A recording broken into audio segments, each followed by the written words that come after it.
로마서 1장. 그리스도 예수의 종인 나 바울은 부르심을 받아 사도가 되었습니다. 나는 하나님의 복음을 전하기 위하여 따로 세우심을 받았습니다. 이 복음은 하나님께서 예언자들을 통하여 성경에 미리 약속하신 것으로 그의 아들을 두고 하신 말씀입니다.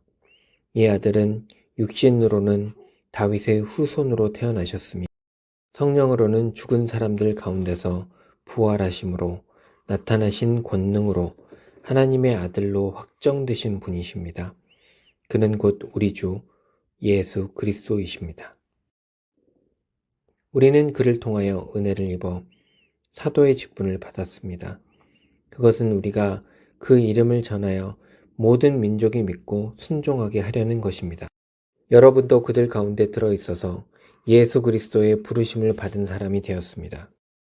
나는 로마에 있는 모든 신도에게 이 편지를 씁니다. 하나님께서 여러분을 사랑하셔서 그의 거룩한 백성으로 부르셨습니다.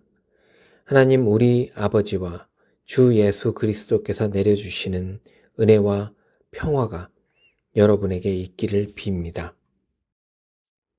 나는 먼저 여러분 모두의 일로 예수 그리스도를 통하여 나의 하나님께 감사를 드립니다. 그것은 여러분의 믿음에 대한 소문이 온 세상에 퍼지고 있기 때문입니다. 하나님은 내가 그 아들의 복음을 전하는 일로 충심으로 섬기는 분이시기에 내 마음속을 알고 계십니다. 나는 기도할 때마다 언제나 여러분을 생각하며 어떻게 해서든지 하나님의 뜻으로 여러분에게로 갈 수 있는 좋은 길이 열리기를 간구하고 있습니다. 내가 여러분을 간절히 보고 싶어 하는 것은 여러분에게 신령한 은사를 좀 나누어 주어 여러분을 굳세게 하려고 하는 것입니다. 이것은 내가 여러분과 함께 지내면서 여러분과 내가 서로의 믿음으로 서로 격려를 받고자 하는 것입니다. 형제 자매 여러분, 여러분은 이것을 아시기 바랍니다. 나는 여러분에게 가려고 여러 번 마음을 먹었으나 지금까지 길이 막혀서 뜻을 이루지 못하였습니다. 나는 다른 이방 사람들 가운데서도 열매를 거둔 것과 같이 여러분 가운데서도 그것을 좀 거두려고 했던 것입니다. 나는 그리스 사람에게나 미개한 사람에게나 지혜가 있는 사람에게나 어리석은 사람에게나 다 빚을 진 사람입니다. 그러므로 나의 간절한 소원은 로마에 있는 여러분에게도 복음을 전하는 일입니다. 나는 복음을 부끄러워하지 않습니다. 이 복음은 유대 사람을 비롯하여 그리스 사람에게 이르기까지 모든 믿는 사람을 구원하는 하나님의 능력입니다. 하나님의 의가 복음 속에 나타납니다. 이 일은 오로지 믿음에 근거하여 일어납니다. 이것은 성경에 기록한 바 의인은 믿음으로 살 것이다 한 것과 같습니다. 하나님의 진노가 불의한 행동으로 진리를 가로막는 사람의 온갖 불경건함과 불의함을 겨냥하여 하늘로부터 나타납니다. 하나님을 알만한 일이 사람에게 환히 드러나 있습니다. 하나님께서 그것을 환히 드러내 주셨습니다. 이 세상 창조 때로부터 하나님의 보이지 않는 속성, 곧 그분의 영원하신 능력과 신성은 사람이 그 지으신 만물을 보고서 깨닫게 되어 있습니다. 그러므로 사람들은 핑계를 댈 수가 없습니다. 사람들은 하나님을 알면서도 하나님을 하나님으로 영화롭게 해드리거나 감사를 드리기는커녕 오히려 생각이 허망해져서 그들의 지각 없는 마음이 어두워졌습니다. 사람들은 스스로 지혜가 있다고 주장하지만 실상은 어리석은 사람이 되었습니다. 그들은 썩지 않는 하나님의 영광을 썩어 없어질 사람이나 새나 네발 짐승이나 기어다니는 동물의 형상으로 바꾸어 놓았습니다. 그러므로 하나님께서는 사람들이 마음의 욕정대로 하도록 더러움에 그대로 내버려 두시니 서로의 몸을 욕되게 하였습니다. 사람들은 하나님의 진리를 거짓으로 바꾸고 창조주 대신에 피조물을 숭배하고 섬겼습니다. 하나님은 영원히 찬송을 받으실 분이십니다. 아멘. 이런 까닭에 하나님께서는 사람들을 부끄러운 정욕에 내버려 두셨습니다. 여자들은 남자와의 바른 관계를 바르지 못한 관계로 바꾸고, 또한 남자들도 이와 같이 여자와의 바른 관계를 버리고 서로 욕정에 불탔으며 남자가 남자와 더불어 부끄러운 짓을 하게 되었습니다. 그래서 그들은 그 잘못에 마땅한 대가를 스스로 받았습니다. 사람들이 하나님을 인정하기를 싫어하므로 하나님께서는 사람들을 타락한 마음자리에 내버려 두셔서 해서는 안 될 일을 하도록 놓아두셨습니다.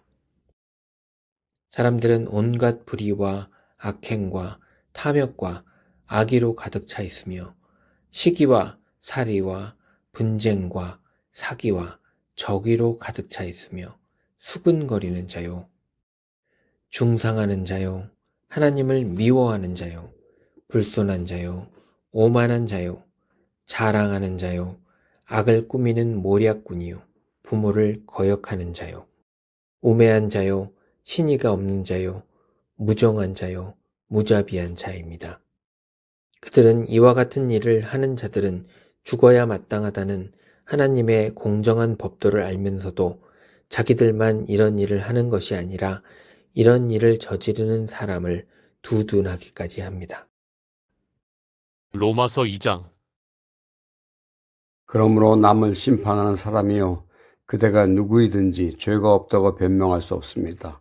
그대는 남을 심판하는 일로 결국 자기를 정죄하는 셈입니다. 남을 심판하는 그대도 똑같은 일을 하고 있기 때문입니다. 하나님의 심판이 이런 일을 하는 사람들에게 공정하게 내린다는 것을 우리는 압니다. 이런 일을 하는 사람들을 심판하면서 스스로 그런 일을 하는 사람이요 그대는 하나님의 심판을 피할 수 있는 줄로 생각합니까? 아니면 하나님께서 인자하심을 베푸셔서 그대를 인도하여 회개하게 하신다는 것을 알지 못하고 오히려 하나님의 풍성하신 인자하심과 너그러우심과 오래 참으심을 업신여기는 것입니까? 그대는 완고하여 회개할 마음이 없으니 하나님의 공정한 심판이 나타날 진노의 날에 자기가 받을 진노를 스스로 쌓아 올리고 있는 것입니다. 하나님께서는 각 사람에게 그가 한 대로 갚아주실 것입니다. 참으면서 선한 일을 하여 영광과 존귀와 불멸의 것을 구하는 사람에게는 영원한 생명을 주시고 이기심에 사로잡혀서 진리를 거스르고 불의를 따르는 사람에게는 진노와 분노를 쏟으실 것입니다. 악한 일을 하는 모든 사람에게는 먼저 유대 사람을 비롯하여 그리스 사람에게 이르기까지 환난과 고통을 주실 것이요 선한 일을 하는 모든 사람에게는 먼저 유대 사람을 비롯하여 그리스 사람에게 이르기까지 영광과 존귀와 평강을 내리실 것입니다. 하나님께서는 사람을 차별함 없이 대하시기 때문입니다. 율법을 모르고 범죄한 사람은 율법과 상관없이 망할 것이요 율법을 알고 범죄한 사람은 율법을 따라 심판을 받을 것입니다. 하나님 앞에서는 율법을 듣는 사람이 의로운 사람이 아닙니다. 오직 율법을 실천하는 사람이야 의롭게 될 것이기 때문입니다. 율법을 가지지 않은 이방 사람이 자기의 본성을 따라 율법이 명하는 바를 행하면 그들은 율법을 가지고 있지 않아도 자기 자신이 자기에게 율법입니다. 그런 사람은 율법이 요구하는 일이 자기의 마음에 적혀 있음을 드러내 보입니다. 그들의 양심도 이 사실을 증언합니다. 그들의 생각이 서로 고발하기도 하고 변호하기도 합니다. 이런 일은 내가 전하는 복음대로 하나님께서 그리스도를 내세우셔서 사람들이 감추고 있는 비밀들을 심판하실 그날에 드러날 것입니다. 그런데 그대가 유대 사람이라고 자처한다고 합시다. 그래서 그들은 율법을 의지하여 하나님을 자랑하며 율법의 가르침을 받아서 하나님의 뜻을 알고 가장 선한 일을 분간할 줄 알며 눈먼 사람의 길잡이요 어둠 속에 있는 사람의 빛이라고 생각하며 지식과 진리가 율법에 구체화된 모습으로 들어있다고 하면서 스스로 어리석은 사람의 스승이요 어린아이의 교사로 확신한다고 합시다. 그렇다면 그대는 남은 가르치면서도 왜 자기 자신은 가르치지 않습니까? 도둑질을 하지 말라고 설교하면서도 왜 도둑질을 합니까? 간음을 하지 말라고 하면서도 왜 간음을 합니까? 우상을 미워하면서도 왜 신전의 물건을 훔칩니까? 율법을 자랑하면서도 왜 율법을 어겨서 하나님을 욕되게 합니까? 성경에 기록된 바 너희 때문에 하나님의 이름이 이방 사람들 가운데서 모독을 받는다 한 것과 같습니다. 율법을 지키면 할례를 받은 것이 유익하지만 율법을 어기면 그대가 받은 할례는 할례를 받지 않은 것으로 되어버립니다. 그러므로 할례를 받지 않은 사람이 율법의 규정을 지키면 그 사람은 할례를 받지 않았더라도 할례를 받은 것으로 여겨질 것이 아니겠습니까? 그리고 본래 할례를 받지 않았더라도 율법을 온전히 지키는 사람이 율법의 조문을 가지고 있고 할례를 받았으면서도 율법을 범하는 사람인 그대를 정죄할 것입니다. 겉모양으로 유대사람이라고 해서 유대사람이 아니요 겉모양으로 살갗의 할례를 받았다고 해서 할례가 아닙니다. 오히려 속사람으로 유대사람인 이가 유대사람이며 율법의 조문을 따라서 받는 할례가 아니라 성령으로 마음에 받는 할례가 참 할례입니다. 이런 사람은 사람에게서가 아니라 하나님에게서 칭찬을 받습니다. 로마서 3장. 그러면 유대 사람의 특권은 무엇이며 할례의 이로움은 무엇입니까? 모든 면에서 많이 있습니다. 첫째는 그들이 하나님의 말씀을 맡았다는 것입니다. 그런데 그들 가운데서 얼마가 신실하지 못했다고 해서 무슨 일이라도 일어납니까? 그들이 신실하지 못했다고 해서 하나님의 신실하심이 없어지겠습니까? 그럴 수 없습니다. 사람은 다 거짓말쟁이지만 하나님은 참되십니다. 성경에 기록한 바 주님께서는 말씀하실 때에 의로우시다 인정을 받으시고 재판을 받으실 때에 주님께서 이기시려는 것입니다. 한 것과 같습니다. 그런데 우리의 불의가 하나님의 의를 드러나게 한다면 무엇이라고 말하겠습니까? 우리에게 진노를 내리시는 하나님이 불의하시다는 말입니까? 이것은 사람들이 말하는 방식으로 내가 말해본 것입니다. 절대로 그럴 수 없습니다. 만일 그렇다면 하나님께서 어떻게 세상을 심판하실 수 있겠습니까? 다음과 같이 반박하는 사람도 있을 것입니다. 나의 거짓됨 때문에 하나님의 참되심이 더욱 분명하게 드러나서 하나님께 영광이 돌아간다면 왜 나도 역시 여전히 죄인으로 판정을 받습니까? 더욱이 좋은 일이 생기게 하기 위하여 악한 일을 하자 하고 말할 수 있겠습니까? 사실 어떤 사람들은 우리가 그런 말을 한다고 비방합니다. 그런 사람들은 심판을 받아야 마땅합니다. 그러면 무엇을 말해야 하겠습니까? 우리 유대 사람이 이방 사람보다 낫습니까? 전혀 그렇지 않습니다. 유대 사람이나 그리스 사람이나 다 같이 죄 아래 있음을 우리가 이미 지적하였습니다. 성경에 이렇게 기록되어 있습니다. 의인은 없다. 한 사람도 없다. 깨닫는 사람도 없고 하나님을 찾는 사람도 없다. 모두가 곁길로 빠져서 쓸모가 없게 되었다. 선한 일을 하는 사람은 없다. 한 사람도 없다. 그들의 목구멍은 열린 무덤이다. 혀는 사람을 속인다. 입술에는 독사의 독이 있다. 입에는 저주와 독설이 가득 찼다. 발은 피를 흘리는 일에 빠르며 그들이 가는 길에는 파멸과 비참함이 있다. 그들은 평화의 길을 알지 못한다. 그들의 눈에는 하나님을 두려워하는 빛이 없다. 율법에 있는 모든 말씀이 율법 아래 사는 사람에게 말한 것임을 우리는 압니다. 그것은 모든 입을 막고 온 세상을 하나님 앞에서 유죄로 드러내려는 것입니다. 그러므로 율법의 행위로는 하나님 앞에서 의롭다고 인정받을 사람이 아무도 없습니다.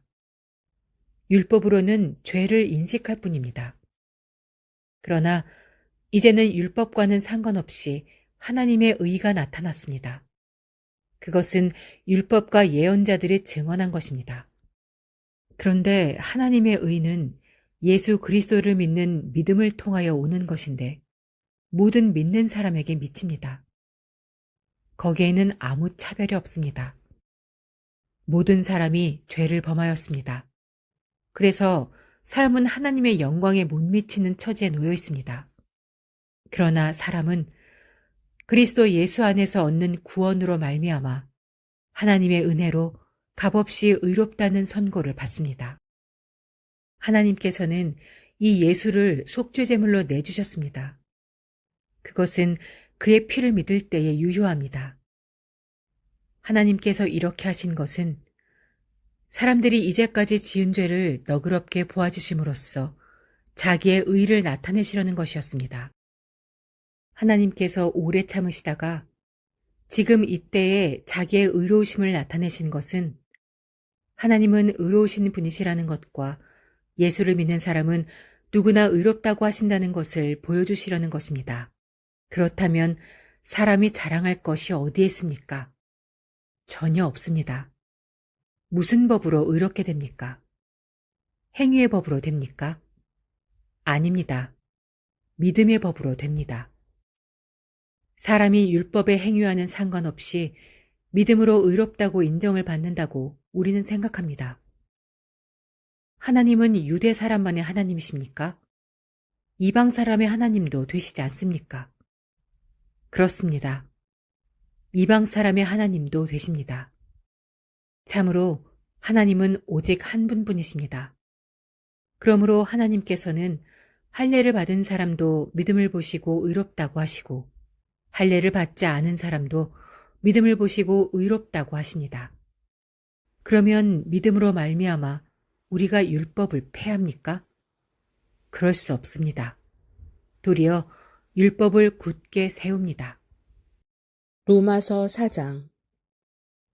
그러면 육신상으로 우리의 조상인 아브라함이 무엇을 얻었다고 우리가 말할 수 있겠습니까?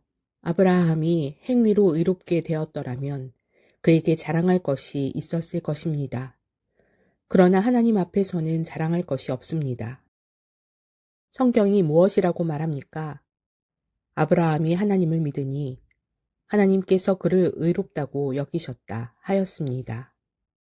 일을 하는 사람에게는 품삯을 은혜로 주는 것으로 치지 않고 당연한 보수로 주는 것으로 생각합니다. 그러나 경건하지 못한 사람을 의롭다고 하시는 분을 믿는 사람은 비록 아무 공로가 없어도 그의 믿음이 의롭다고 인정을 받습니다. 그래서 행한 것이 없어도 하나님께서 의롭다고 여겨주시는 사람이 받을 복을 다윗도 다음과 같이 말하였습니다. 하나님께서 잘못을 용서해 주시고 죄를 덮어주신 사람은 복이 있다. 주님께서 죄 없다고 인정해 주실 사람은 복이 있다. 그러면 이러한 복은 할례를 받은 사람에게만 내리는 것입니까? 그렇지 않으면 할례를 받지 않은 사람에게도 내리는 것입니까? 우리는 앞에서 말하기를 하나님께서 아브라함의 믿음을 의로 여기셨다 하였습니다.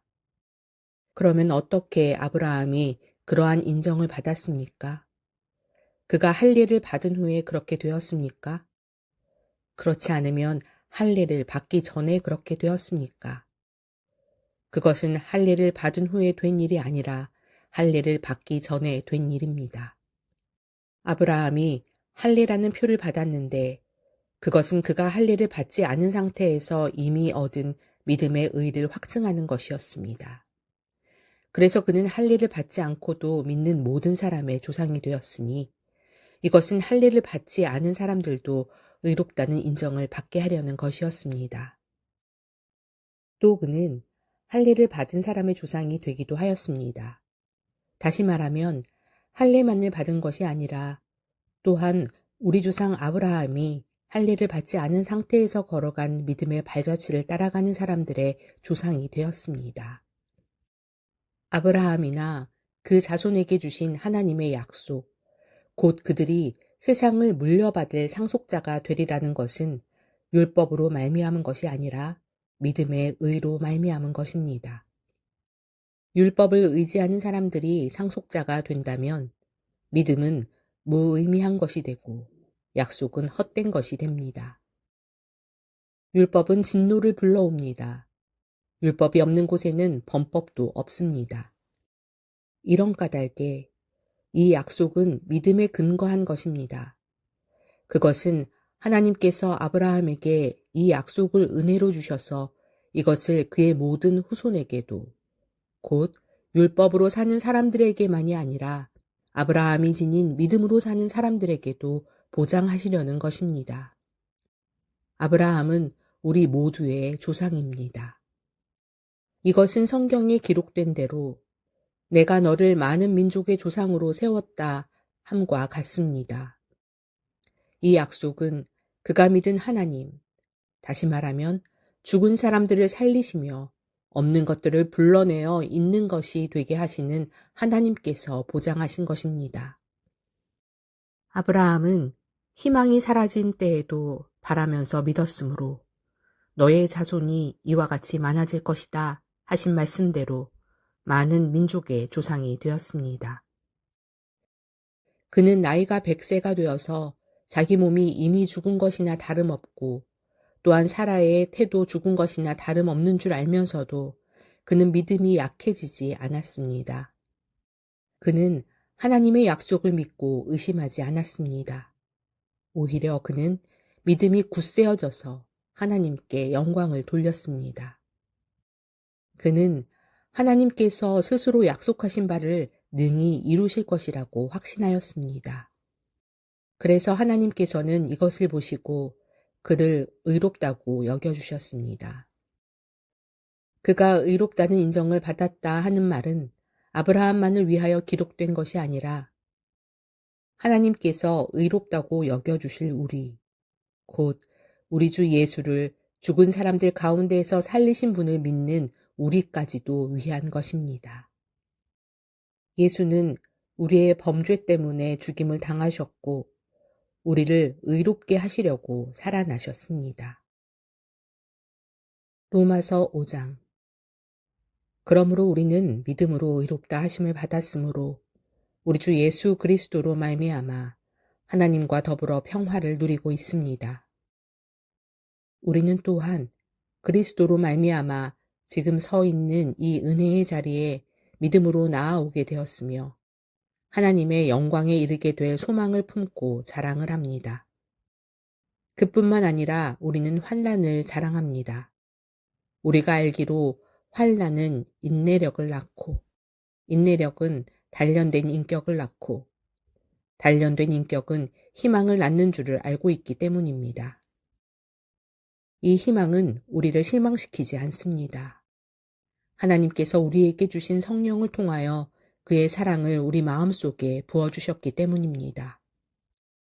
우리가 아직 약할 때에 그리스도께서는 제때에 경건하지 않은 사람을 위하여 죽으셨습니다. 의인을 위해서라도 죽을 사람은 거의 없습니다. 더욱이 선한 사람을 위해서라도 감히 죽을 사람은 드뭅니다. 그러나 우리가 아직 죄인이었을 때에 그리스도께서 우리를 위하여 죽으셨습니다. 그리하여 하나님께서는 우리에 대한 자기의 사랑을 실증하셨습니다. 그러므로 지금 우리가 그리스도의 피로 의롭게 되었으니 그리스도로 말미암아 하나님의 진노에서 구원을 얻으리라는 것은 더욱 확실합니다. 우리가 하나님의 원수일 때에도 하나님의 아들의 죽으심으로 말미암아 하나님과 화해하게 되었다면 화해한 우리가 하나님의 생명으로 구원을 얻으리라는 것은 더욱더 확실한 일입니다. 그뿐만 아니라 우리는 또한 우리 주 예수 그리스도로 말미암아 하나님을 자랑합니다. 우리는 지금 그로 말미암아 하나님과 화해를 하게 된 것입니다. 그러므로 한 사람으로 말미암아 죄가 세상에 들어왔고 또 그 죄로 말미암아 죽음이 들어온 것과 같이 모든 사람이 죄를 지었기 때문에 죽음이 모든 사람에게 이르게 되었습니다. 율법이 있기 전에도 죄가 세상에 있었으나 율법이 없을 때에는 죄가 죄로 여겨지지 않았습니다. 그러나 아담 시대로부터 모세 시대에 이르기까지는 아담의 범죄와 같은 죄를 짓지 않은 사람들까지도 죽음의 지배를 받았습니다. 아담은 장차 오실 분의 모형이었습니다. 그러나 하나님께서 은혜를 베푸실 때에 생긴 일은 아담 한 사람이 범죄했을 때에 생긴 일과 같지 않습니다. 한 사람의 범죄로 많은 사람이 죽었으나 하나님의 은혜와 예수 그리스도 한 사람의 은혜로 말미암은 선물은 많은 사람에게 더욱더 넘쳐나게 되었습니다. 또한 하나님께서 주시는 선물은 한 사람의 범죄의 결과와 같지 않습니다. 한 범죄에서는 심판이 뒤따라와서 유죄 판결이 내려졌습니다마는 많은 범죄에서는 은혜가 뒤따라와서 무죄 선언이 내려졌습니다. 아담 한 사람의 범죄 때문에 그 한 사람으로 말미암아 죽음이 왕노릇하게 되었다면 넘치는 은혜와 의의 선물을 받은 사람들은 예수 그리스도 한 분으로 말미암아 생명 안에서 왕노릇하게 되리라는 것은 더욱더 확실합니다. 그러니 한 사람의 범죄 행위 때문에 모든 사람이 유죄 판결을 받았는데 이제는 한 사람의 의로운 행위 때문에 모든 사람이 의롭다는 인정을 받아서 생명을 얻게 되었습니다. 한 사람이 순종하지 않음으로 말미암아 많은 사람이 죄인으로 판정을 받았는데 이제는 한 사람이 순종함으로 말미암아 많은 사람이 의인으로 판정을 받을 것입니다. 율법은 범죄를 증가시키려고 끼어들어온 것입니다. 그러나 죄가 많은 곳에 은혜가 더욱 넘치게 되었습니다. 그것은 죄가 죽음으로 사람을 지배한 것과 같이 은혜가 의를 통하여 사람을 지배하여 우리 주 예수 그리스도로 말미암아 얻는 영원한 생명에 이르게 하려는 것입니다. 로마서 6장. 그러면 우리가 무엇이라고 말을 해야 하겠습니까? 은혜를 더하게 하려고 여전히 죄 가운데 머물러 있어야 하겠습니까? 그럴 수 없습니다. 우리는 죄에는 죽은 사람인데 어떻게 죄 가운데서 그대로 살 수 있겠습니까? 세례를 받아 그리스도 예수와 하나가 된 우리는 모두 세례를 받을 때에 그와 함께 죽었다는 것을 여러분은 알지 못합니까? 그러므로 우리는 세례를 통하여 그의 죽으심과 연합함으로써 그와 함께 묻혔던 것입니다. 그것은 그리스도께서 아버지의 영광으로 말미암아 죽은 사람들 가운데서 살아나신 것과 같이 우리도 또한 새 생명 안에서 살아가기 위함입니다. 우리가 그의 죽으심과 같은 죽음을 죽어서 그와 연합하는 사람이 되었으면 우리는 부활에 있어서도 또한 그와 연합하는 사람이 될 것입니다. 우리의 옛사람이 그리스도와 함께 십자가에 달려 죽은 것은 죄의 몸을 멸하여서 우리가 다시는 죄의 노예가 되지 않게 하려는 것임을 우리는 압니다. 죽은 사람은 이미 죄의 세력에서 해방되었습니다. 우리가 그리스도와 함께 죽었으면 그와 함께 우리도 또한 살아날 것임을 믿습니다. 우리가 알기로 그리스도께서는 죽은 사람들 가운데서 살아나셔서 다시는 죽지 않으시며 다시는 죽음이 그를 지배하지 못합니다. 그리스도께서 죽으신 죽음은 죄에 대해서 단번에 죽으신 것이요 그분이 사시는 삶은 하나님을 위하여 사시는 것입니다. 이와 같이 여러분도 죄에 대해서는 죽은 사람이요 하나님을 위해서는 그리스도 예수 안에서 살고 있는 사람이라는 것을 알아야 합니다.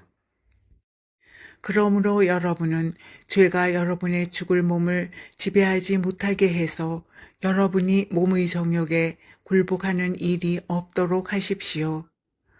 그러므로 여러분은 여러분의 지체를 죄에 내맡겨서 불의의 연장이 되게 하지 마십시오. 오히려 여러분은 죽은 사람들 가운데서 살아난 사람답게 여러분을 하나님께 바치고 여러분의 지체를 의의 연장으로 하나님께 바치십시오. 여러분은 율법 아래 있지 않고 은혜 아래에 있으므로 죄가 여러분을 다스릴 수 없을 것입니다. 그러면 어떻게 해야 하겠습니까? 우리가 율법 아래 있지 않고 은혜 아래 있다고 해서 마음 놓고 죄를 짓자는 말입니까? 그럴 수 없습니다. 여러분이 아무에게나 자기를 종으로 내맡겨서 복종하게 하면 여러분은 여러분이 복종하는 그 사람의 종이 되는 것임을 알지 못합니까? 여러분은 죄의 종이 되어 죽음에 이르거나 아니면 순종의 종이 되어 의에 이르거나 하는 것입니다. 그러나 하나님께 감사하는 것은 여러분이 전에는 죄의 종이었으나 이제 여러분은 전에 받은 교훈의 본에 마음으로부터 순종함으로써 죄에서 해방을 받아서 의의 종이 된 것입니다. 여러분의 이해력이 미약함으로 내가 사람의 방식으로 말하겠습니다. 여러분이 전에는 자기 지체를 더러움과 불법의 종으로 내맡겨서 불법에 빠져 있었지만 이제는 여러분의 지체를 의의 종으로 바쳐서 거룩함에 이르도록 하십시오. 여러분이 죄의 종일 때에는 의에 얽매이지 않습니다. 여러분은 그때 무슨 열매를 거두었습니까? 이제 와서 여러분이 그러한 생활을 부끄러워하지만은 그러한 생활의 마지막은 죽음입니다. 이제 여러분은 죄에서 해방을 받고 하나님의 종이 되어서 거룩함에 이르는 삶의 열매를 맺고 있습니다. 그 마지막은 영원한 생명입니다. 죄의 삭은 사망이요 하나님의 선물은 우리 주 예수 그리스도 안에서 누리는 영원한 생명입니다. 로마서 7장. 형제 자매 여러분, 나는 율법을 아는 사람들에게 말을 합니다. 율법은 사람이 살아있는 동안에만 그 사람을 지배한다는 것을 알지 못합니까? 결혼한 여자는 그 남편이 살아있는 동안에는 법으로 남편에게 매여 있으나 남편이 죽으면 남편의 법에서 풀려납니다. 그러므로 남편이 살아있는 동안에 그 여자가 다른 남자에게로 가면 그 여자는 간음한 여자라는 말을 듣게 됩니다. 그러나 남편이 죽으면 그 법에서 해방되는 것이므로 다른 남자에게로 갈지라도 간음한 여자가 되지 않습니다. 나의 형제자매 여러분, 그러므로 여러분도 그리스도의 몸으로 말미암아 율법에 대해서는 죽임을 당했습니다. 그래서 여러분은 다른 분, 곧 죽은 사람들 가운데서 살아나신 그분에게 속하게 되었습니다. 그것은 우리가 하나님을 위하여 열매를 맺게 하기 위함입니다. 이전에 우리가 육신을 따라 살 때에는 율법으로 말미암아 일어나는 죄의 욕정이 우리 몸의 지체 안에서 작용해서 죽음에 이르는 열매를 맺었습니다. 그러나 지금은 우리를 올감했던 것에 대하여 죽어서 율법에서 풀려났습니다. 그래서 우리는 문자에 얽매인 낡은 정신으로 하나님을 섬기지 않고 성령이 주시는 새 정신으로 하나님을 섬깁니다. 그러면 우리가 무엇이라고 말을 하겠습니까? 율법이 죄입니까? 그럴 수 없습니다. 그러나 율법에 비추어 보지 않았다면 나는 죄가 무엇인지 알지 못하였을 것입니다. 율법에 탐내지 말아라 하지 않았다면 나는 탐심이 무엇인지를 알지 못하였을 것입니다. 그러나 죄는 이 계명을 통하여 틈을 타서 내 속에서 온갖 탐욕을 일으켰습니다. 율법이 없으면 죄는 죽은 것입니다. 전에는 율법이 없어서 내가 살아 있었는데 계명이 들어오니까 죄는 살아나고 나는 죽었습니다. 그래서 나를 생명으로 인도해야 할 그 계명이 도리어 나를 죽음으로 인도한다는 것이 드러났습니다. 죄가 그 계명을 통하여 틈을 타서 나를 속이고 또 그 계명으로 나를 죽였습니다. 그러므로 율법은 거룩하며 계명도 거룩하고 의롭고 선한 것입니다. 그러니 그 선한 것이 나에게 죽음을 안겨주었다는 말입니까? 그럴 수 없습니다. 그러나 죄를 죄로 드러나게 하려고 죄가 그 선한 것을 방편으로 하여 나에게 죽음을 일으켰습니다. 그것은 계명을 방편으로 하여 죄를 극도로 죄답게 되게 하려는 것이었습니다. 우리는 율법이 신령한 것인 줄 압니다. 그러나 나는 육정에 매인 존재로서 죄 아래에 팔린 몸입니다. 나는 내가 하는 일을 도무지 알 수가 없습니다. 내가 해야겠다고 생각하는 일은 하지 않고 도리어 해서는 안 되겠다고 생각하는 일을 하고 있으니 말입니다. 내가 그런 일을 하면서도 그것을 해서는 안 되겠다고 생각하는 것은 곧 율법이 선하다는 사실에 동의하는 것입니다. 그렇다면 그와 같은 일을 하는 것은 내가 아니라 내 속에 자리를 잡고 있는 죄입니다. 나는 내 속에 곧 내 육신 속에 선한 것이 깃들여 있지 않다는 것을 압니다. 나는 선을 행하려는 의지는 있으나 그것을 실행하지는 않으니 말입니다. 나는 내가 원하는 선한 일은 하지 않고 도리어 원하지 않는 악한 일을 합니다. 내가 해서는 안 되는 것을 하면 그것을 하는 것은 내가 아니라 내 속에 자리를 잡고 있는 죄입니다. 여기에서 나는 법칙 하나를 발견하였습니다. 곧 나는 선을 행하려고 하는데 그러한 나에게 악이 붙어 있다는 것입니다. 나는 속사람으로는 하나님의 법을 즐거워하나 내 지체에는 다른 법이 있어서 내 마음의 법과 맞서서 싸우며 내 지체에 있는 죄의 법에 나를 포로로 만드는 것을 봅니다. 아, 나는 비참한 사람입니다. 누가 이 죽음의 몸에서 나를 건져 주겠습니까? 우리 주 예수 그리스도를 통하여 나를 건져주신 하나님께 감사를 드립니다. 그러니 나 자신은 마음으로는 하나님의 법을 섬기고 육신으로는 죄의 법을 섬기고 있습니다. 로마서 8장. 그러므로 그리스도 예수 안에 있는 사람들은 정죄를 받지 않습니다.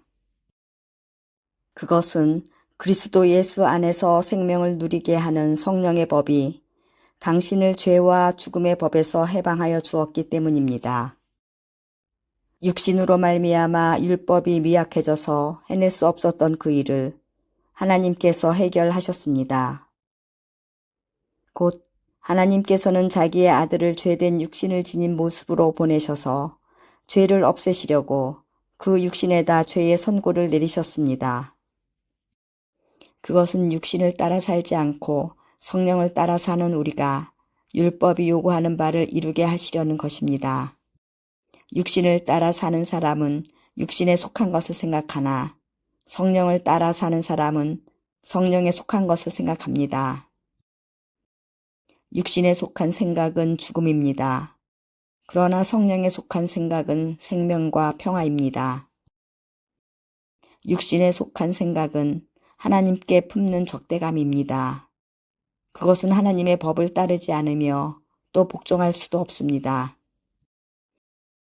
육신에 매인 사람은 하나님을 기쁘게 해드릴 수 없습니다. 그러나 하나님의 영이 여러분 안에 살아계시면 여러분은 육신 안에 있지 않고 성령 안에 있습니다. 누구든지 그리스도의 영이 없으면 그리스도의 사람이 아닙니다. 또한 그리스도께서 여러분 안에 살아계시면 여러분의 몸은 죄 때문에 죽은 것이지만 영은 의 때문에 생명을 얻습니다. 예수를 죽은 사람들 가운데서 살리신 분의 영이 여러분 안에 살아계시면 그리스도를 죽은 사람들 가운데서 살리신 분께서 여러분 안에 계신 자기의 영으로 여러분의 죽을 몸도 살리실 것입니다. 그러므로 형제자매 여러분, 우리는 빚을 지고 사는 사람들이지만 육신의 빚을 진 것이 아닙니다. 우리는 육신을 따라 살아야 할 존재가 아닙니다. 여러분이 육신을 따라 살면 죽을 것입니다. 그러나 여러분이 성령으로 몸의 행실을 죽이면 살 것입니다. 하나님의 영으로 인도함을 받는 사람은 누구나 다 하나님의 자녀입니다. 여러분은 또다시 두려움에 빠뜨리는 종살이의 영을 받은 것이 아니라 자녀로 삼으시는 영을 받았습니다. 그래서 우리는 그 영으로 하나님을 아빠, 아버지라고 부릅니다. 바로 그때에 그 성령이 우리의 영과 함께 우리가 하나님의 자녀임을 증언하십니다. 자녀이면 상속자이기도 합니다. 우리가 그리스도와 함께 영광을 받으려고 그와 함께 고난을 받으면 우리는 하나님이 정하신 상속자요, 그리스도와 더불어 공동 상속자입니다. 현재 우리가 겪는 고난은 장차 우리에게 나타날 영광에 견주면 아무것도 아니라고 나는 생각합니다. 피조물은 하나님의 자녀들이 나타나기를 간절히 기다리고 있습니다. 피조물이 허무에 굴복했지만 그것은 자의로 그렇게 한 것이 아니라 굴복하게 하신 그분이 그렇게 하신 것입니다. 그러나 소망은 남아 있습니다. 그것은 곧 피조물도 썩어짐의 종살이에서 해방되어서 하나님의 자녀가 누릴 영광된 자유를 얻으리라는 것입니다. 모든 피조물이 이제까지 함께 신음하며 함께 해산의 고통을 겪고 있다는 것을 우리는 압니다. 그뿐만 아니라 첫 열매로서 성령을 받은 우리도 자녀로 삼아 주실 것을, 곧 우리 몸을 속량하여 주실 것을 고대하면서 속으로 신음하고 있습니다. 우리는 이 소망으로 구원을 얻었습니다. 눈에 보이는 소망은 소망이 아닙니다. 보이는 것을 누가 바라겠습니까? 그러나 우리가 보이지 않는 것을 바라면 참으면서 기다려야 합니다. 이와 같이 성령께서도 우리의 약함을 도와주십니다. 우리는 어떻게 기도해야 할지도 알지 못하지만 성령께서 친히 이루 다 말할 수 없는 탄식으로 우리를 대신하여 간구하여 주십니다. 사람의 마음을 꿰뚫어 보시는 하나님께서는 성령의 생각이 어떠한지를 아십니다. 성령께서 하나님의 뜻을 따라 성도를 대신하여 간구하시기 때문입니다. 하나님을 사랑하는 사람들, 곧 하나님의 뜻대로 부르심을 받은 사람들에게는 모든 일이 서로 협력해서 선을 이룬다는 것을 우리는 압니다. 하나님께서는 미리 아신 사람들을 택하셔서 자기 아들의 형상과 같은 모습이 되도록 미리 정하셨으니 이것은 그 아들이 많은 형제 가운데서 맏아들이 되게 하시려는 것입니다. 그리하여 하나님께서는 이미 정하신 사람들을 부르시고 또한 부르신 사람들을 의롭게 하시고 의롭게 하신 사람들을 또한 영화롭게 하셨습니다. 그렇다면 이런 일을 두고 우리가 무엇이라고 말할 수 있겠습니까? 하나님이 우리 편이시면 누가 우리를 대적하겠습니까? 자기 아들을 아끼지 않으시고 우리 모두를 위하여 내주신 분이 어찌 그 아들과 함께 모든 것을 우리에게 선물로 거저주지 않으시겠습니까? 하나님께서 택하신 사람들을 누가 감히 고발하겠습니까? 의롭다 하시는 분이 하나님이신데 누가 감히 그들을 정죄하겠습니까? 그리스도 예수는 죽으셨지만 오히려 살아나셔서 하나님의 오른쪽에 계시며 우리를 위하여 대신 간구하여 주십니다. 누가 우리를 그리스도의 사랑에서 끊을 수 있겠습니까? 환난입니까? 공고입니까? 박해입니까? 굶주림입니까? 헐벗음입니까? 위협입니까? 또는 칼입니까? 성경에 기록한 바 우리는 종일 주님을 위하여 죽임을 당합니다. 우리는 도살당할 양과 같이 여김을 받았습니다. 한 것과 같습니다. 그러나 우리는 이 모든 일에서 우리를 사랑하여 주신 그분을 힘입어서 이기고도 남습니다. 나는 확신합니다. 죽음도, 삶도, 천사들도, 권세자들도, 현재일도, 장래일도, 능력도, 높음도, 깊음도, 그 밖에 어떤 피조물도 우리를 우리 주 예수 그리스도 안에 있는 하나님의 사랑에서 끊을 수 없습니다. 로마서 9장. 나는 그리스도 안에서 참말을 하고 거짓말을 하지 않습니다. 내 양심이 성령을 힘입어서 이것을 증언하여 줍니다. 나에게는 큰 슬픔이 있고 내 마음에는 끊임없는 고통이 있습니다. 나는 육신으로 내 동족인 내 결혈을 위하는 일이면 내가 저주를 받아서 그리스도에게서 끊어질지라도 달게 받겠습니다. 내 동족은 이스라엘 백성입니다. 그들에게는 하나님의 자녀로서의 신분이 있고 하나님을 모시는 영광이 있고 하나님과 맺은 언약들이 있고 율법이 있고 예배가 있고 하나님의 약속들이 있습니다. 족장들은 그들의 조상이요 그리스도도 육신으로는 그들에게서 태어나셨습니다. 그는 만물 위에 계시며 영원토록 찬송을 받으실 하나님이십니다. 아멘. 그러나 하나님의 약속의 말씀이 패했다고는 할 수 없습니다. 이스라엘에게서 태어난 사람이라고 해서 다 이스라엘 사람이 아니고 아브라함의 자손이라고 해서 다 그의 자녀가 아닙니다. 다만 이삭에게서 태어난 사람만을 너의 자손이라고 부르겠다 하셨습니다. 이것은 곧 육신의 자녀가 하나님의 자녀가 되는 것이 아니라 약속의 자녀가 참 자손으로 여겨지리라는 것을 뜻합니다.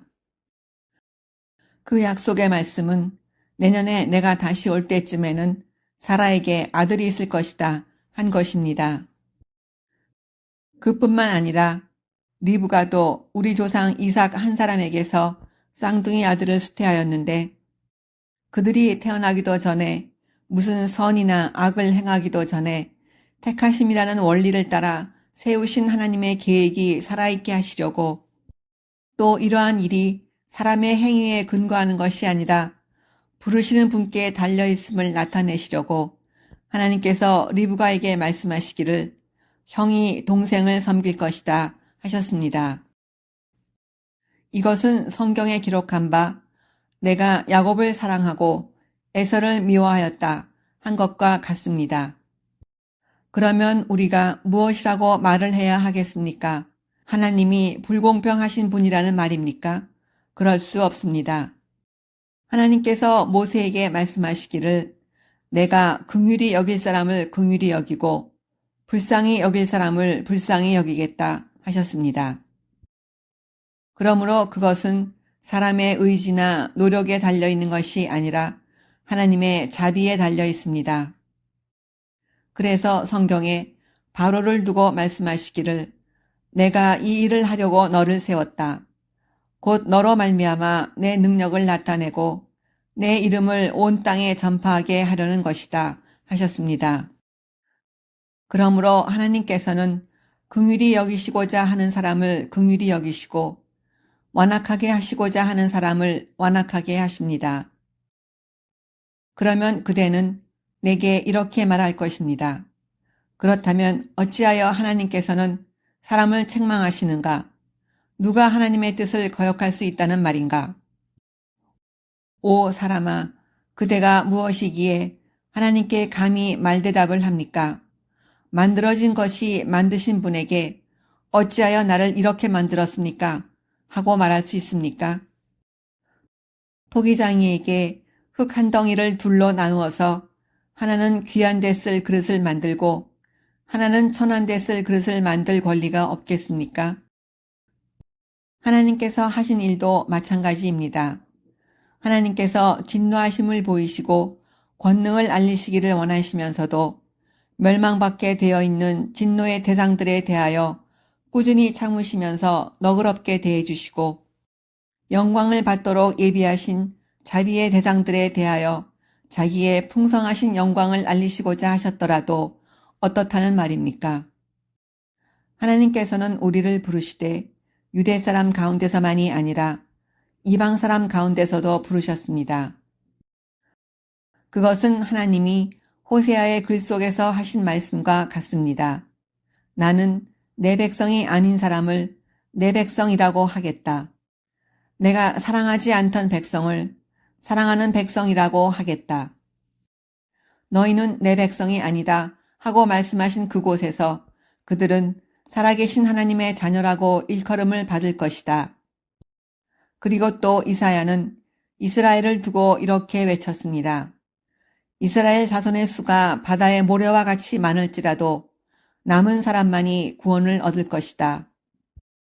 주님께서는 그 말씀하신 것을 온전히 그리고 조속히 온 땅에서 이루실 것이다. 그것은 또한 이사야가 미리 말한 바 만군의 주님께서 우리에게 씨를 남겨주지 않으셨더라면 우리는 소돔과 같이 되고 고모라와 같이 되었을 것이다 한 것과 같습니다. 그러면 우리가 무엇이라고 말해야 하겠습니까? 의를 추구하지 않은 이방 사람들이 의를 얻었습니다. 그것은 믿음에서 난 의입니다. 그런데 이스라엘은 의의 율법을 추구하였지만 그 율법에 이르지 못하였습니다. 어찌하여 그렇게 되었습니까? 그들은 믿음에 근거하여 의에 이르려고 한 것이 아니라 행위에 근거하여 의에 이르려고 했기 때문입니다. 그들은 걸림돌에 걸려 넘어진 것입니다. 그것은 성경에 기록한 바와 같습니다. 보아라, 내가 시온에 부딪히는 돌과 걸려 넘어지게 하는 바위를 둔다. 그러나 그를 믿는 사람은 부끄러움을 당하지 않을 것이다. 로마서 10장. 형제 자매 여러분, 내 마음의 간절한 소원과 내 동족을 위하여 하나님께 드리는 내 기도의 내용은 그들이 구원을 얻는 일입니다. 나는 증언합니다. 그들은 하나님을 섬기는 데 열성이 있습니다. 그러나 그 열성은 올바른 지식에서 생긴 것이 아닙니다. 그들은 하나님의 의를 알지 못하고 자기 자신들의 의를 세우려고 힘을 씀으로써 하나님의 의에는 복종하지 않게 되었습니다. 그러므로 그리스도는 율법의 끝마침이 되셔서 모든 믿는 사람에게 의가 되어 주셨습니다.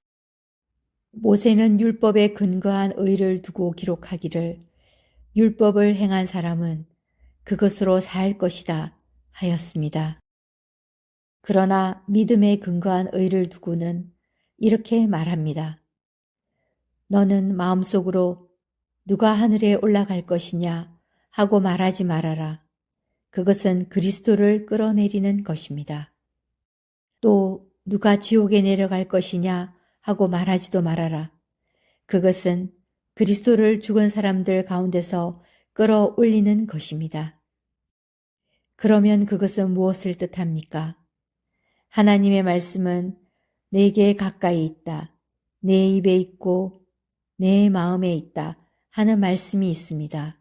이것은 우리가 전파하는 믿음의 말씀입니다.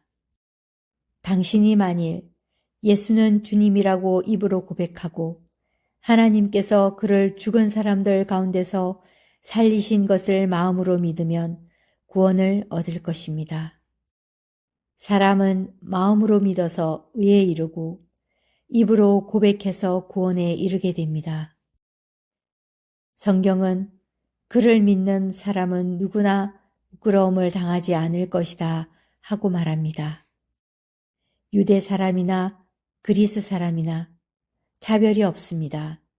그는 모든 사람에게 똑같이 주님이 되어주시고 그를 부르는 모든 사람에게 풍성한 은혜를 내려주십니다. 주님의 이름을 부르는 사람은 누구든지 구원을 얻을 것입니다. 그런데 사람들은 자기들이 믿은 적이 없는 분을 어떻게 부를 수 있겠습니까? 또 들은 적이 없는 분을 어떻게 믿을 수 있겠습니까? 선포하는 사람이 없으면 어떻게 들을 수 있겠습니까? 보내심을 받지 않았는데 어떻게 선포할 수 있겠습니까? 성경에 기록된 바 기쁜 소식을 전하는 이들의 발걸음이 얼마나 아름다우냐 한 것과 같습니다. 그러나 모든 사람이 다 복음에 순종한 것은 아닙니다. 이사야는 주님, 우리가 전하는 소식을 누가 믿었습니까? 하고 말하였습니다. 그러므로 믿음은 들음에서 생기고 들음은 그리스도를 전하는 말씀에서 비롯됩니다. 그러면 내가 묻습니다. 그들은 들은 일이 없습니까? 물론 그렇지 않습니다. 성경 말씀에 그들의 목소리가 온 땅에 퍼지고 그들의 말이 땅 끝까지 퍼졌다 하였습니다. 내가 다시 묻습니다. 이스라엘이 알지 못하였습니까?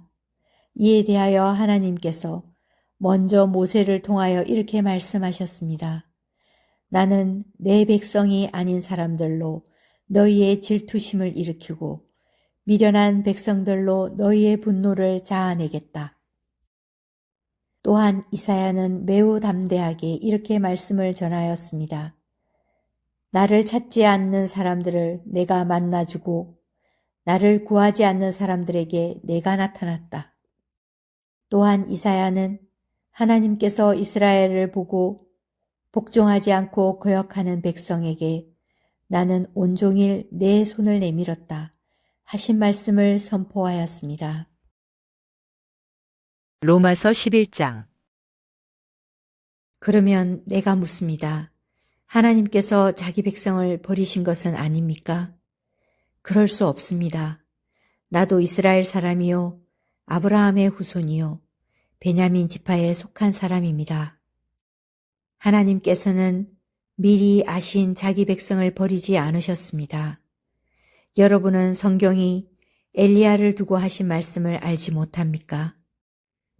그가 이스라엘을 고발하여 하나님께 이렇게 호소하였습니다. 주님, 그들은 주님의 예언자들을 죽이고 주님의 제단들을 헐어버렸습니다.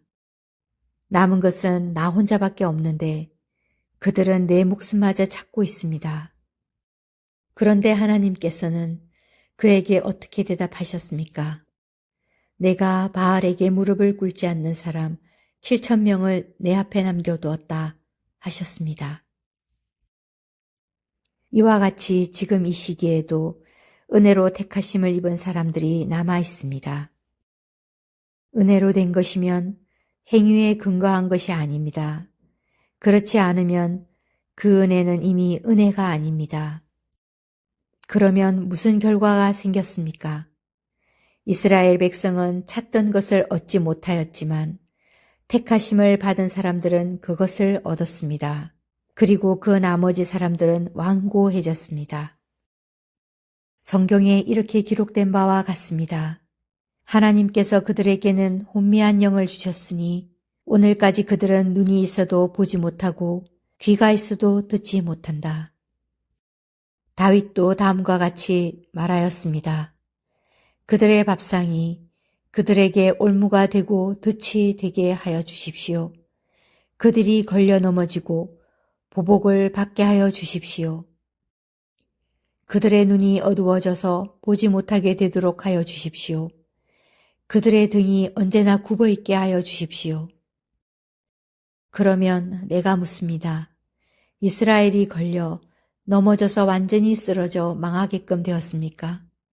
그럴 수 없습니다.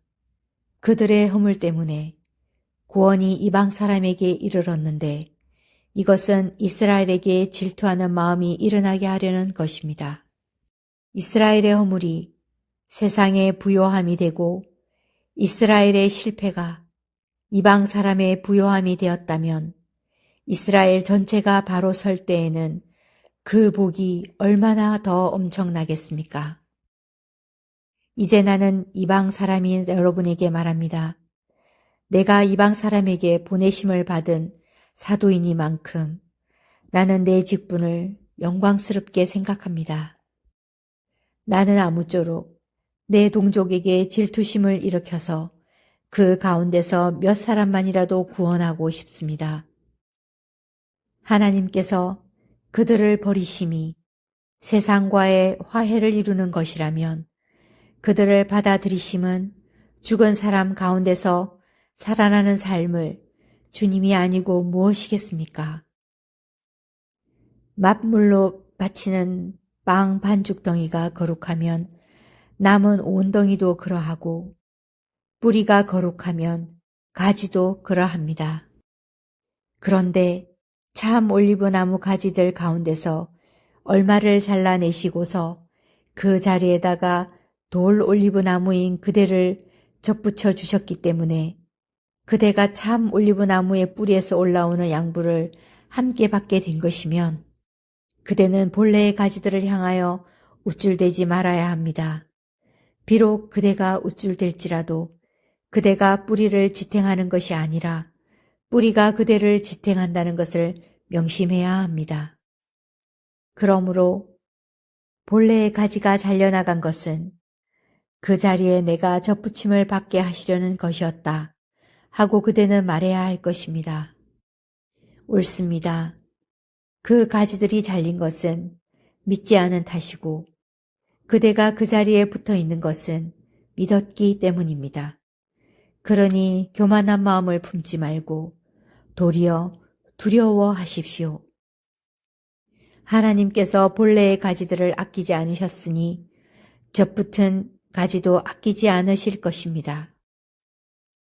그러므로 하나님의 인자하심과 준엄하심을 생각해 보십시오. 하나님은 넘어진 사람들에게는 준엄하십니다. 그러나 그대가 하나님의 인자하심에 머물러 있으면 하나님이 그대에게 인자하게 대하실 것입니다. 그렇지 않으면 그대도 잘릴 것입니다. 그러나 믿지 않았던 탓으로 잘려나갔던 가지들이 믿게 되면 그 가지들도 접붙임을 받게 될 것입니다. 하나님께서는 그들을 다시 접붙이실 수 있습니다. 그대가 본래의 돌 올리브 나무에서 잘려서 그 본성을 거슬러 참 올리브 나무에 접붙임을 받았다면 본래 붙어있던 이 가지들이 제 나무에 다시 접붙임을 받는 것이야 얼마나 더 쉬운 일이겠습니까? 형제자매 여러분, 나는 여러분이 이 신비한 비밀을 알기를 바랍니다. 그것은 여러분이 스스로 현명하다고 생각하는 일이 없게 하려는 것입니다. 그 비밀은 이러합니다.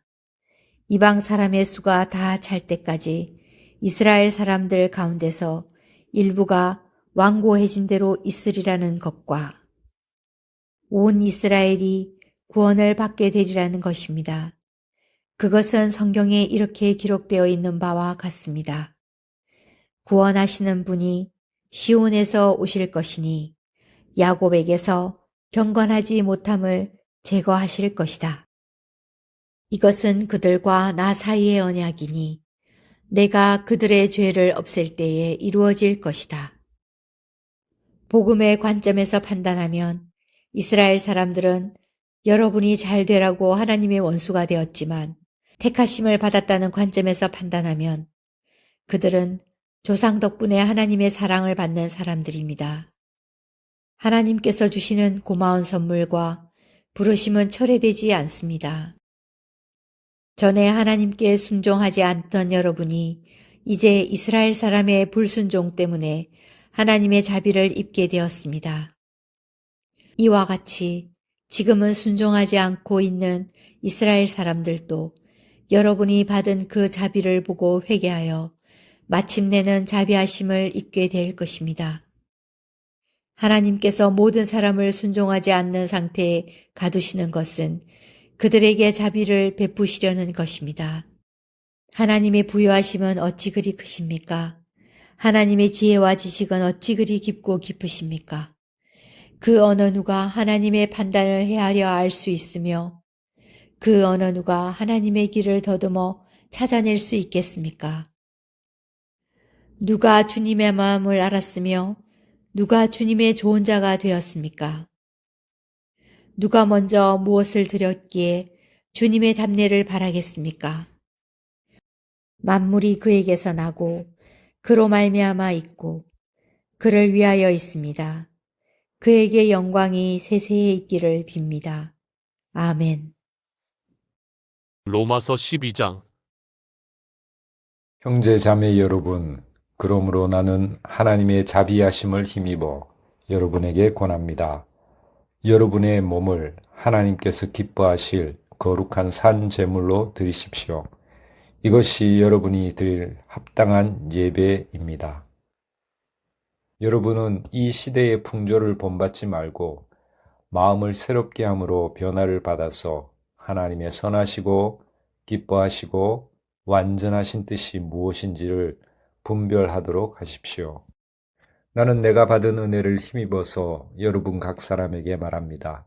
여러분은 스스로 마땅히 생각해야 하는 것 이상으로 생각하지 말고 하나님께서 각 사람에게 나누어 주신 믿음의 분량대로 분수에 맞게 생각하십시오. 한 몸에 많은 지체가 있으나 그 지체들이 다 같은 일을 하는 것이 아닙니다. 이와 같이 우리도 여럿이지만 그리스도 안에서 한 몸을 이루고 있으며 각 사람은 서로 지체입니다.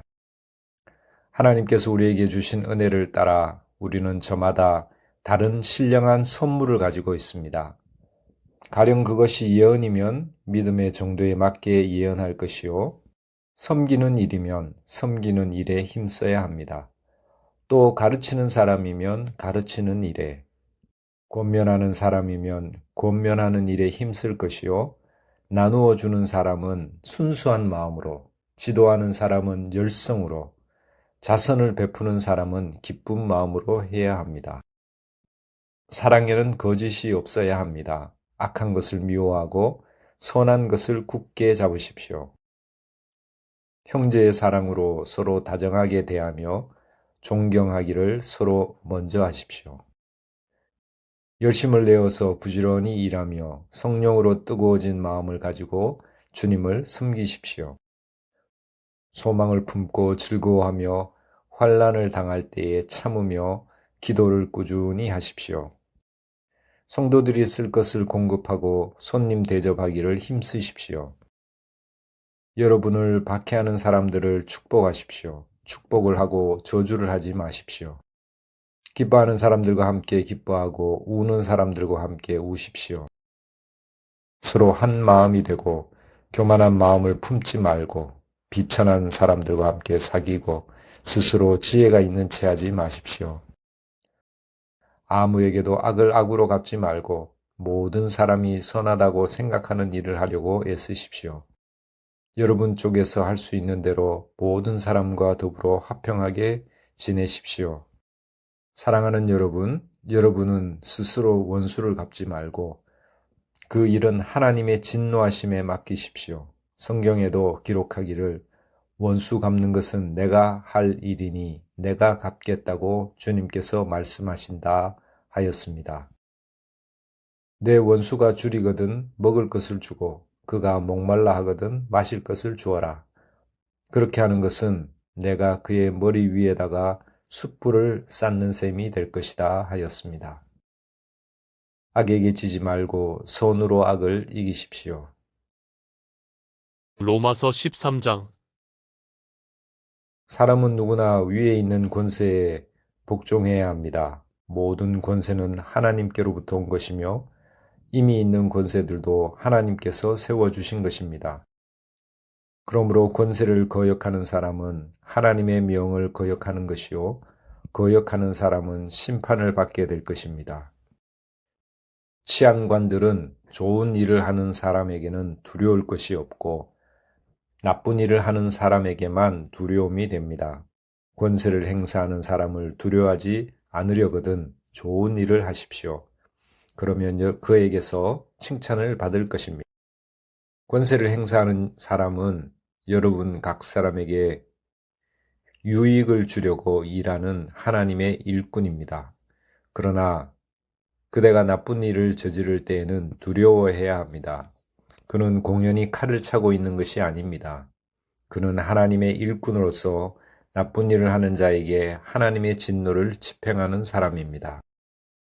그러므로 진노를 두려워해서만이 아니라 양심을 생각해서도 복종해야 합니다. 같은 이유로 여러분은 또한 조세를 바칩니다. 그들은 하나님의 일꾼들로서 바로 이 일을 하는 데 힘쓰고 있습니다. 여러분은 모든 사람에게 의무를 다하십시오. 조세를 바쳐야 할 이에게는 조세를 바치고 관세를 바쳐야 할 이에게는 관세를 바치고 두려워해야 할 이는 두려워하고 존경해야 할 이는 존경하십시오.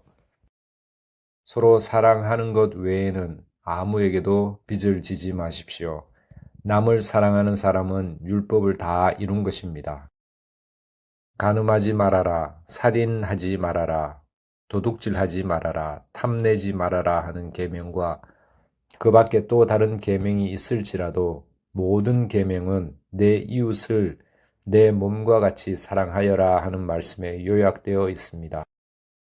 사랑은 이웃에게 해를 입히지 않습니다. 그러므로 사랑은 율법의 완성입니다. 여러분은 지금이 어느 때인지 압니다. 잠에서 깨어나야 할 때가 벌써 되었습니다. 지금은 우리의 구원이 우리가 처음 믿을 때보다 더 가까워졌습니다. 밤이 깊고 낮이 가까이 왔습니다. 그러므로 우리는 어둠의 행실을 벗어버리고 빛의 갑옷을 입읍시다. 낮에 행동하듯이 단정하게 행합시다.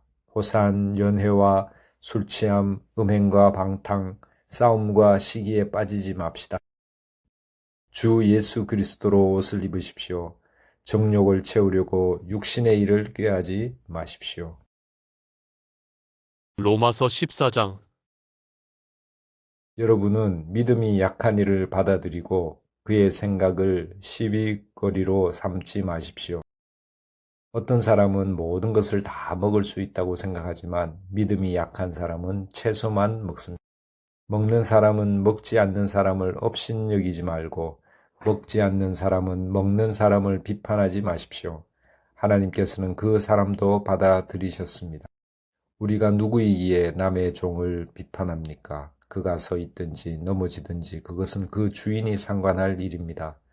주님께서 그를 서 있게 할 수 있으시니 그는 서 있게 될 것입니다. 또 어떤 사람은 이 날이 저 날보다 더 중요하다고 생각하고 또 어떤 사람은 모든 날이 다 같다고 생각합니다. 각각 자기 마음에 확신을 가져야 합니다. 어떤 날을 더 존중히 여기는 사람도 주님을 위하여 그렇게 하는 것이요. 먹는 사람도 주님을 위하여 먹으며 먹을 때 하나님께 감사를 드립니다. 그리고 먹지 않는 사람도 주님을 위하여 먹지 않으며 또한 하나님께 감사를 드립니다. 우리 가운데는 자기만을 위하여 사는 사람도 없고 또 자기만을 위하여 죽는 사람도 없습니다. 우리는 살아도 주님을 위하여 살고 죽어도 주님을 위하여 죽습니다. 그러므로 우리는 살든지 죽든지 주님의 것입니다.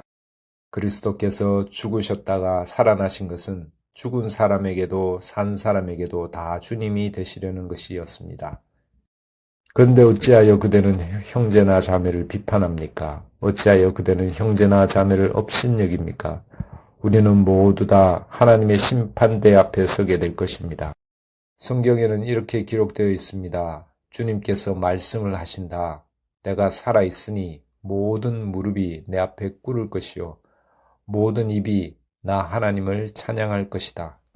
그러므로 우리는 각각 자기 일을 하나님께 사실대로 아뢰어야 할 것입니다. 그러므로 이제부터는 서로 남을 심판하지 마십시다. 형제자매 앞에 장애물이나 걸림돌을 놓지 않겠다고 결심하십시오.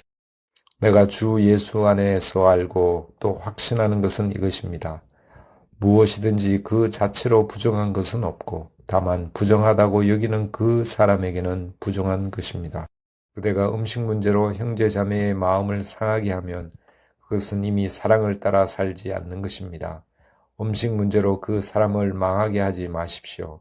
그리스도께서 그 사람을 위하여 죽으셨습니다. 그러므로 여러분이 좋다고 여기는 일이 도리어 비방거리가 되지 않도록 하십시오. 하나님의 나라는 먹는 일과 마시는 일이 아니라 성령 안에서 누리는 의와 평화와 기쁨입니다. 그리스도를 이렇게 섬기는 사람은 하나님을 기쁘게 해드리고 사람에게도 인정을 받습니다. 그러므로 우리는 서로 화평을 도모하는 일과 서로 덕을 세우는 일에 힘을 씁니다. 하나님이 이룩해 놓으신 것을 음식 때문에 망치는 일이 없도록 하십시오. 모든 것이 다 깨끗합니다. 그러나 어떤 것을 먹음으로써 남을 넘어지게 하면 그러한 사람에게는 그것이 해롭습니다. 고기를 먹는다든가 술을 마신다든가 그 밖에 무엇이든지 형제나 자매를 걸려 넘어지게 하는 일은 하지 않는 것이 좋습니다. 그대가 지니고 있는 신념을 하나님 앞에서 스스로 간직하십시오. 자기가 옳다고 생각하는 일을 하면서 자기를 정죄하지 않는 사람은 복이 있습니다.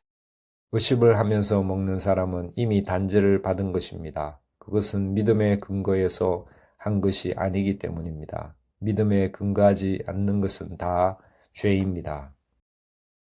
로마서 15장.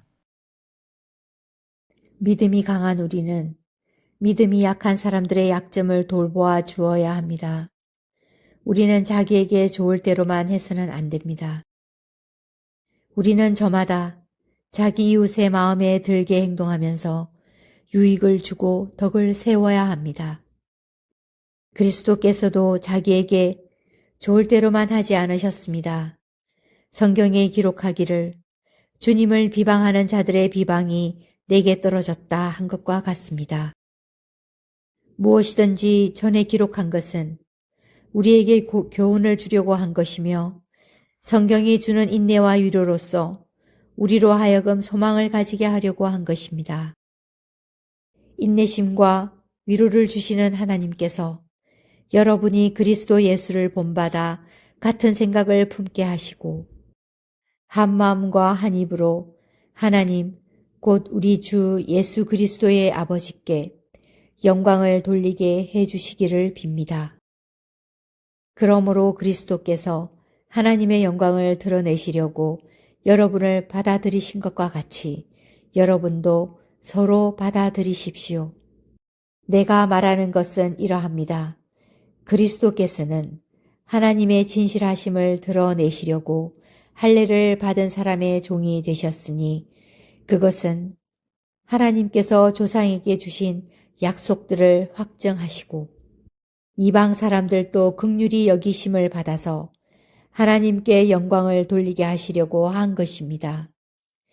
기록된 바 그러므로 내가 이방 사람들 가운데서 주님께 찬양을 드리며 주님의 이름을 찬미합니다 한 것과 같습니다. 또 이방 사람들아 주님의 백성과 함께 즐거워하여라 하였으며 또 모든 이방 사람들은 주님을 찬양하여라. 모든 백성들아 주님을 찬양하여라 하였습니다. 그리고 이사야가 말하기를 이새의 뿌리에서 싹이 나서 이방 사람을 다스릴 리가 일어날 것이니 이방 사람은 그에게 소망을 둘 것이다 하였습니다. 소망을 주시는 하나님께서 믿음에서 오는 모든 기쁨과 평화를 여러분에게 충만하게 주셔서 성령의 능력으로 소망이 여러분에게 차고 넘치기를 바랍니다. 나의 형제자매 여러분, 나는 여러분 마음에 선함이 가득하고 온갖 지식이 넘쳐서 서로 권면할 능력이 있음을 확신합니다. 그러나 내가 몇 가지 점에 대해서 매우 담대하게 쓴 것은 하나님께서 내게 주신 은혜를 힘입어서 여러분의 기억을 새롭게 하려고 한 것입니다.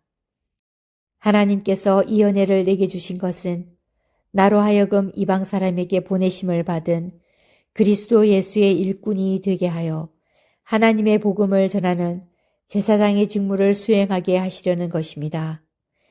그리하여 이방 사람들로 하여금 성령으로 거룩하게 되게 하여 하나님께서 기쁨으로 받으실 제물이 되게 하시려는 것입니다. 그러므로 나는 하나님을 섬기는 일을 그리스도 예수 안에서 자랑스럽게 생각합니다. 그리스도께서 이방 사람들을 복종하게 하시려고 나를 시켜서 이루어 놓으신 것 밖에는 아무것도 감히 말하지 않겠습니다. 그 일은 말과 행동으로 표징과 이적의 능력으로 성령의 권능으로 이루셨습니다. 그래서 나는 예루살렘에서 일루리곤에 이르기까지 두루 다니면서 그리스도의 복음을 남김없이 전파하였습니다. 나는 이와 같이 그리스도의 이름이 알려진 곳 말고 알려지지 않은 곳에서 복음을 전하는 것을 명예로 삼았습니다. 나는 남이 닦아놓은 터 위에다 집을 짓지 않으려 하였습니다.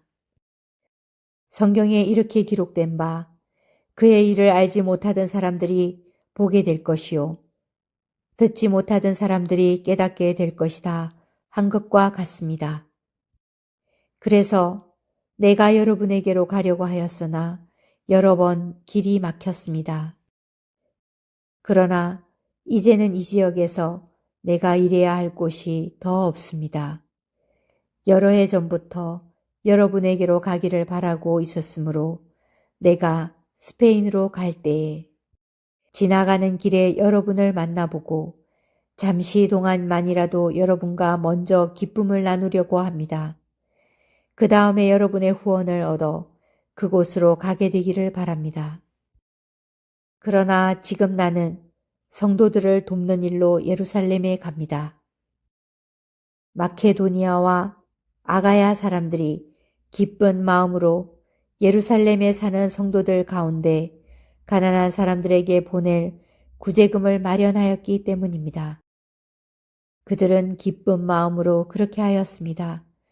그들은 정말로 예루살렘 성도들에게 빚을 진 사람들입니다. 이방 사람들은 그들에게서 신령한 복을 나누어 받았으니 육신의 생활에 필요한 것으로 그들에게 봉사할 의무가 있습니다. 그러므로 나는 이 일을 마치고 그들에게 이 열매를 확실하게 전해준 뒤에 여러분에게 들렀다가 스페인으로 가겠습니다. 내가 여러분에게 갈 때에 그리스도의 충만한 복을 가지고 갈 것으로 압니다. 형제자매 여러분, 내가 우리 주 예수 그리스도를 힘입어서 그리고 성령의 사랑을 힘입어서 여러분에게 부탁합니다. 나도 기도합니다만 여러분도 나를 위하여 하나님께 열심으로 기도해 주십시오. 내가 유대에 있는 믿지 않는 자들에게서 화를 당하지 않도록 그리고 또 내가 예루살렘으로 가져가는 구제금이 그곳 성도들에게 기쁘게 받아들여지도록 기도해 주십시오. 그래서 내가 하나님의 뜻을 따라 기쁨을 안고 여러분에게로 가서 여러분과 함께 즐겁게 쉴 수 있게 되도록 기도해 주십시오. 평화를 주시는 하나님께서 여러분 모두와 함께 하시기를 빕니다. 아멘. 로마서 16장. 갱그레아 교회의 일꾼이요 우리의 자매인 베베를 여러분에게 추천합니다. 여러분은 성도에 합당한 예절로 주님 안에서 그를 영접하고 그가 여러분에게 어떤 도움을 원하든지 도와주시기 바랍니다. 그는 많은 사람을 도와주었고 나도 그에게 신세를 많이 졌습니다. 그리스도 예수 안에서 나의 동력자인 브리스가와 아굴라에게 문안하여 주십시오.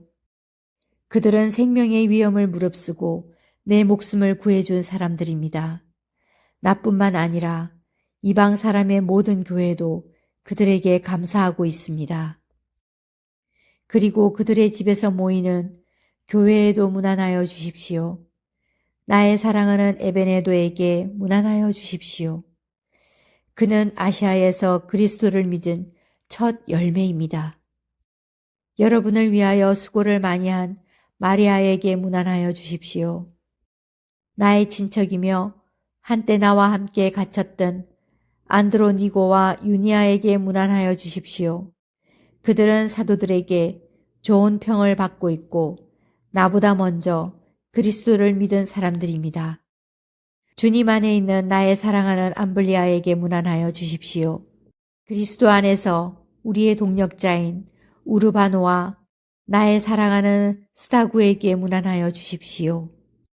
그리스도 안에서 인정을 받는 아벨레에게 문안하여 주십시오. 아리스토블로의 가족에게 문안하여 주십시오. 나의 친척인 헤로디온에게 문안하여 주십시오. 주님 안에 있는 나기수의 가족에게 문안하여 주십시오. 주님 안에서 수고한 드루베나와 드루보사에게 문안하여 주십시오. 주님 안에서 수고를 많이 한 사랑하는 버시에게 문안하여 주십시오. 주님 안에서 택하심을 받은 루포와 그의 어머니에게 문안하여 주십시오. 그의 어머니는 곧 내 어머니이기도 합니다. 아순 그리도와 블레곤과 흐메와 바드로바와 흐마와 그들과 함께 있는 형제자매들에게 문안하여 주십시오. 빌롤로고와 율리아와 네레오와 그의 자매와 울름바와 그들과 함께 있는 모든 성도에게 문안하여 주십시오. 거룩한 입맞춤으로 서로 문안하십시오. 그리스도의 모든 교회가 여러분에게 문안합니다. 형제 자매 여러분, 내가 여러분에게 권합니다. 여러분이 배운 교훈을 거슬러서 분열을 일으키며 올무를 놓는 사람들을 경계하고 멀리 하십시오. 이런 사람들은 우리 주 그리스도를 섬기는 것이 아니라 자기네 배를 섬기는 것이며 그럴듯한 말과 아첨하는 말로 순진한 사람들의 마음을 속이는 것입니다. 여러분의 순종은 모든 사람에게 소문이 났습니다. 나는 여러분의 일로 기뻐합니다. 나는 여러분이 선한 일에는 슬기롭고 악한 일에는 순진하기를 바랍니다. 평화의 하나님께서 곧 사탄을 쳐부셔서 여러분의 발밑에 짓밟히게 하실 것입니다. 우리 주 예수의 은혜가 여러분과 함께 있기를 빕니다. 나의 동역자 디모데와 나의 친척 루기오와 야손과 소시바더가 여러분에게 문안합니다. 이 편지를 받아 쓰는 나 더디오도 주님 안에서 여러분에게 문안합니다. 나와 온 교회를 돌봐주는 가이오도 여러분에게 문안합니다. 이 도시의 재무관인 에라스도와 형제 고아도도 여러분에게 문안합니다. 하나님께서는 내가 전하는 복음, 곧 예수 그리스도에 관한 선포로 여러분을 능히 튼튼히 세워주십니다. 그는 오랜 세월 동안 감추어 두셨던 비밀을 계시해 주셨습니다. 그 비밀이 지금은 예언자들의 글로 환히 공개되고 영원하신 하나님의 명을 따라 모든 이방 사람들에게 알려져서 그들이 믿고 순종하게 되었습니다. 오직 한 분이신 지혜로우신 하나님께 예수 그리스도로 말미암아 영광이 영원 무궁하도록 있기를 빕니다. 아멘.